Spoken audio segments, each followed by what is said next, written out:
Mesopotamia, tablillas de barro cocidas que se escribían de arriba abajo y de derecha a izquierda, y en donde ya hay perfectamente el orden acerca de las ideas que se quieren que nace la escritura, nace la historia, pero también cuando nace la escritura nace la eternidad, porque entonces el hombre ya no va a depender meramente de su memoria, sino que aquel que sabe escribir ha ganado el momento de la continuidad, se ha ganado entonces la eternidad. El hombre de la prehistoria de pronto se asoma al nuevo mundo, al mundo de la historia, y comienza una nueva etapa para su desarrollo evolutivo. ¿Hasta aquí alguna duda? Yo. Sí, maestro, Octavio Paz alguna vez afirmó que el hombre no es parte de la historia, sino que el hombre es historia misma. Entonces, escuchando lo que usted nos ha dicho, me parece que quizás podemos confirmar un poco que la historia solamente se puede pensar a través del hombre y nunca fuera de él, ¿no? No hay historia si no hay un hombre y no es el hombre que la puede pensar. Entonces, quizá la invitación sería un poco regresar a este pensamiento un tanto Antropocentrista. Exacto, y quizás ser humanistas, o ¿cuál sería pues entonces la conclusión? Sí, no hay otro camino. El hombre es el centro y la esencia de la historia. De hecho, sin hombre no hay historia. Ustedes imagínense que de pronto el hombre no existe. Las ballenas tendrían historia, los elefantes tendrían historia, las hormigas tendrían historia. No, porque para que exista historia ha menester la cuestión del tiempo, la esencia del tiempo. La historia es la secuencia de tiempo, y solo nosotros hemos desarrollado ese concepto. Para Dios no hay tiempo, por ejemplo. Para los otros animales no hay tiempo. Hay una secuencia, el día y la noche los distinguen bien, pero no hay como para nosotros una conciencia de que nos digan, hace 10 años estábamos haciendo, dentro de 20 años no me veo haciendo aquello. Eso no existe en las otras especies. Entonces, la historia, el derecho, la filosofía, la economía, en general todas las ciencias sociales y las humanidades son producto del hombre. Lejos de lo que sucede con las ciencias naturales, la física existe por sí misma. Estemos nosotros o no estemos nosotros, la física se comporta como es. La química igualmente se comporta como es, estemos nosotros o no estemos nosotros. La astronomía muchísimo más, y así con todo lo natural. Pero todo lo social no puede existir si no existe el hombre. ¿Vale? Bueno, ¿algo más? No. Y entonces saltamos a la era antigua, y justamente ahí podemos encontrar ya el desarrollo de grandes civilizaciones, primordialmente en el área del Medio Oriente.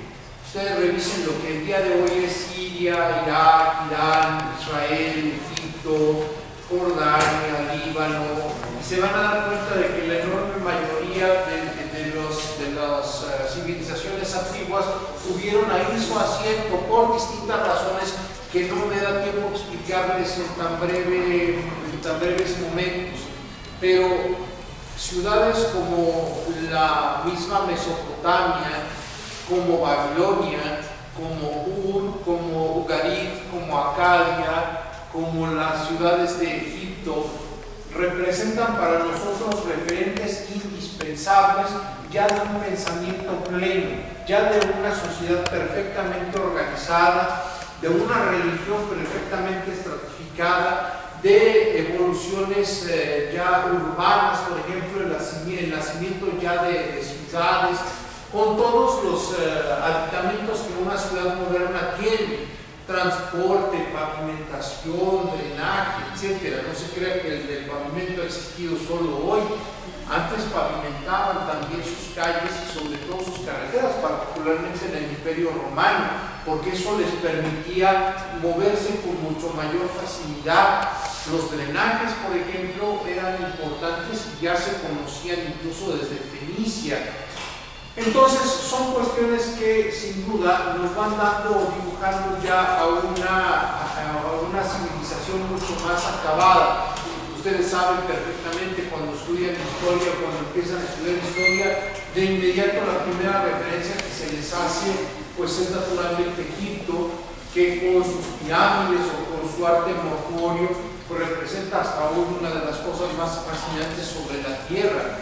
Pero también están, por ejemplo, Fenicia o la misma Mesopotamia inventando el comercio, yendo de un lado al otro sobre el mar Mediterráneo, llevando y trayendo no solo mercancías, sino también cultura, haciendo que, por ejemplo, en Babilonia haya ya, para los que estudian derecho, uno de los referentes más importantes de la historia de la legislación, que es el Código de Hammurabi o el Código de Hammurabi, como le quieran decir, que es una piedra en donde están labradas determinadas reglas que todo aquel que entra en la ciudad tiene que obedecer.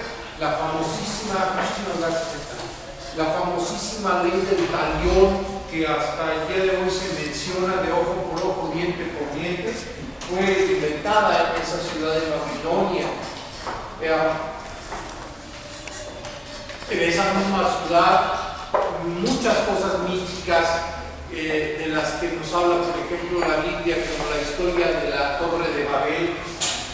Una torre que querían los hombres que fueran tan alta para que llegara hasta el cielo, y entonces de ese modo demostrar la grandeza de la humanidad. Y dice la leyenda bíblica que vino Dios y confundió las lenguas de los hombres, y entonces ya no fueron capaces de entenderse, y por tanto la torre quedó inconclusa. Pero nos habla entonces de ya los niveles de la perfección, los jardines colgantes de Babilonia, que nos hablan desde luego del conocimiento que ya se tenía sobre la botánica, sobre la medicina en Egipto. Ha habido descubrimientos muy importantes de códices, de dibujos, de escritura fotográfica e ideográfica, que hablan acerca de que desde esa época ya se ensayaban y se conocían perfectamente al cuerpo humano, todos sus órganos, la función que desempeñaba cada uno de nuestros sistemas, ya se ensayaban diferentes cirugías incluso, etc. Entonces es importante que lo conozcamos, porque en esta primera etapa, en esta etapa de la historia antigua, pues dan cosas impresionantes para nosotros. No vayan a creer que toda la historia se reduce a Egipto o a Babilonia, sino que propiamente en todos los frentes, en todos los lados en donde el hombre tuvo un desarrollo, pudieron generarse conocimientos que hasta el día de hoy realmente nos admiran, para lo bueno y para lo malo. Para lo malo, pues las armas, por ejemplo, comenzaron desde luego a ser letales, a haber dominio de determinadas técnicas en la guerra, para que hubiera desde luego una capacidad destructiva y de ocupación mucho mayor. De ahí, naturalmente, para nosotros viene lo que llamamos la etapa clásica, que primordialmente tiene que ver con la historia de dos pueblos para nosotros fundamentales, que son Grecia y Roma. Grecia en cuanto a su capacidad de organización, en cuanto a su política, en cuanto a su sociología, en cuanto a lo que hoy llamaríamos su organización sociopolítica, y Roma justamente consolidando sobre todo la capacidad jurídica que llega a tener. De Grecia se puede decir para nosotros todo, porque nosotros tenemos una formación occidental, nosotros somos de pensamiento occidental y nuestros pilares están justamente en el pensamiento filosófico griego, en el pensamiento jurídico romano y desde luego en el pensamiento religioso judeocristiano.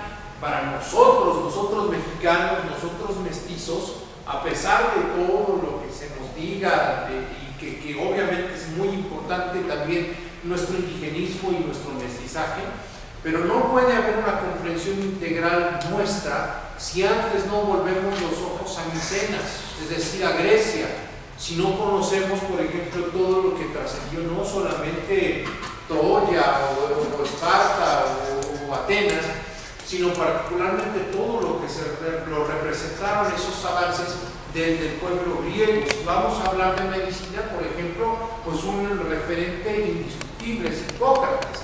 Si vamos a hablar, ustedes lo saben mejor que yo, de matemáticas, Pitágoras es el personaje sin el cual no se puede hablar. Si vamos a hablar de filosofía, pues muchísimo más, no solamente con los tres clásicos que son Sócrates, Platón y Aristóteles, sino con todos los anteriores que fueron forjando poco a poco el pensamiento de la filosofía. Si vamos a hablar en general de ciencia, pues vamos a encontrarnos ahí con muchísimas otras referencias que nos dan una idea, por ejemplo, con Licurgo acerca de la legislación a la que debe someterse un pueblo, etc. Los griegos entonces nos obsequiaron o avanzaron mucho en cuanto al pensamiento de lo que es la estructura de una sociedad, en cuanto a la ideología.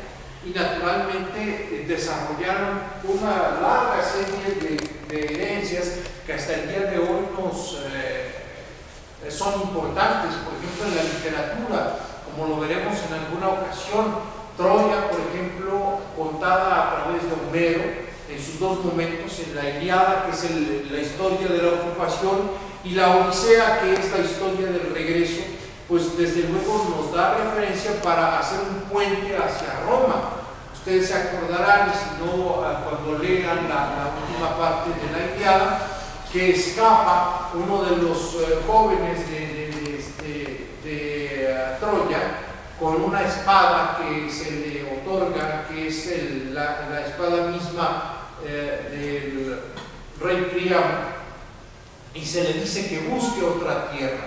Y entonces ya los romanos, a través de Virgilio, a través de Ovidio, pues le buscan cómo acomodarle y dicen, es que entonces fue Eneas, así se llamaba el muchacho, el que fundó nuestra ciudad, el que formó Latinia, el que hizo al pueblo latino.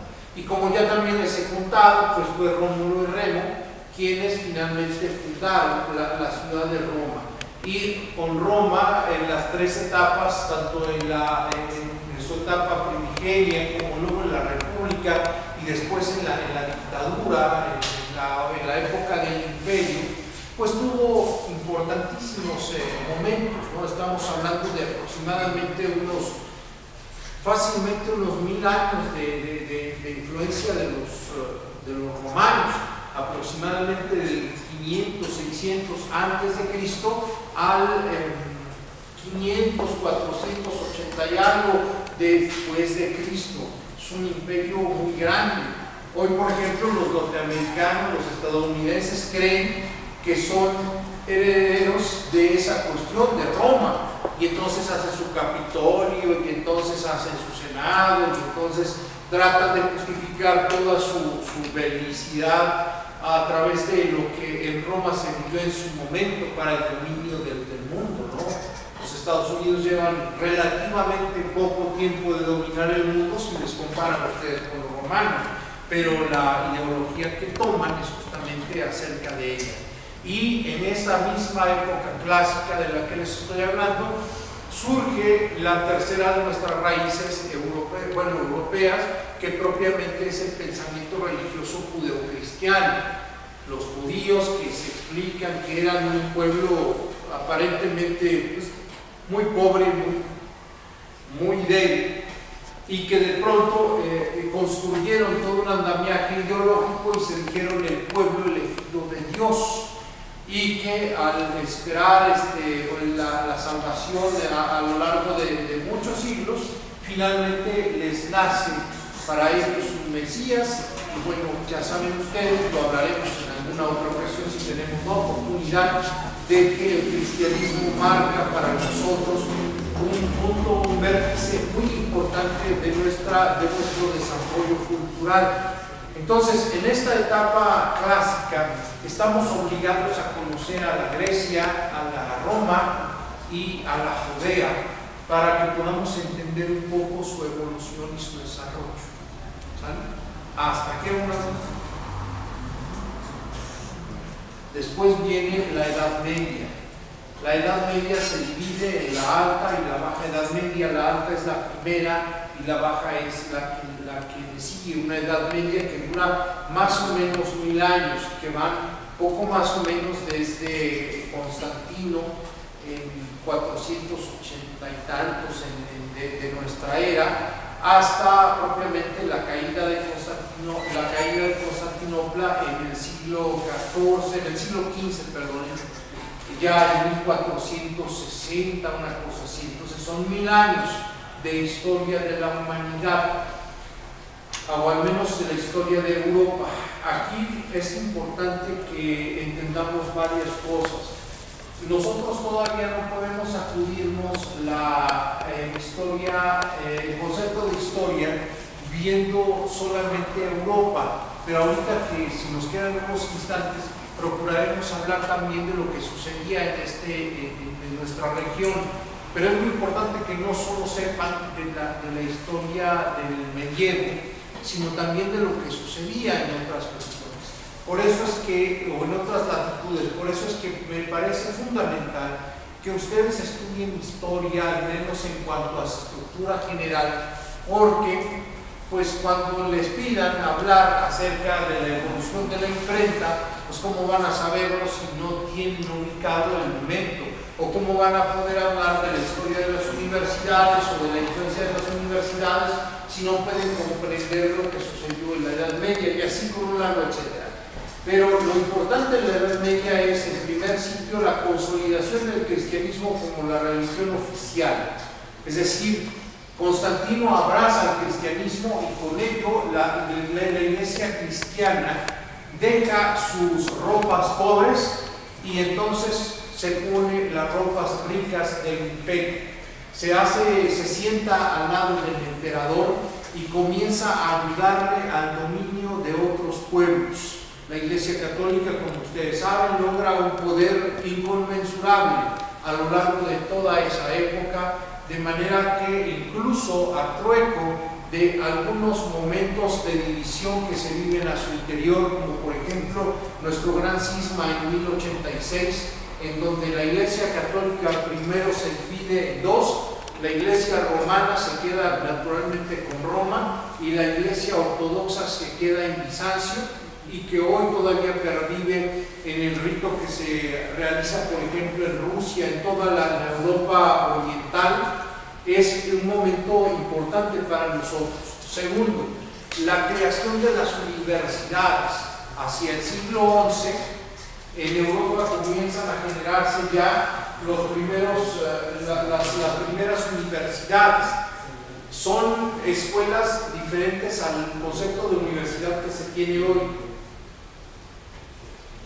No eran instituciones como las nuestras. Era la división de los conocimientos en dos grandes bloques. Primero, el trivium, que era lo que hoy sería la preparatoria. No es exacta la comparación, pero imagínense que era la preparatoria. Eran tres materias que los estudiantes debían conocer a fuerza. Primero, la aritmética, es decir, las matemáticas.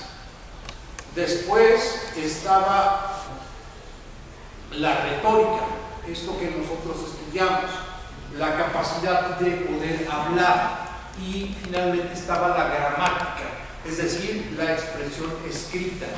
Y era tan importante la retórica porque en esa época simplemente no había muchos libros. Los pocos libros que había se copiaban a mano. Y los monjes que copiaban estos libros se llamaban regularmente amanuenses. Amanuenses, porque hacían las cosas a mano. Y quienes ya saltaban el trivium tenían la posibilidad de estudiar, diríamos hoy, una carrera profesional. No es exacta la comparación, pero entonces optaban por el quadrivium, es decir, algunas de las 4 vías. Y lo que se enseñaba en la época pues era naturalmente letras y artes, era teología, era medicina y era derecho. Eran las opciones que existían. Y regularmente los estudiantes no acudían a una universidad, todos los maestros se les presentaban como el día de hoy, uno después del otro, sino que identificaban a los maestros y entonces muchos estudiantes iban peregrinando por diferentes ciudades para conocer y hacerse discípulos de los maestros, y entonces pasaban alguna temporada a su lado, y cuando sentían que estaban debidamente preparados en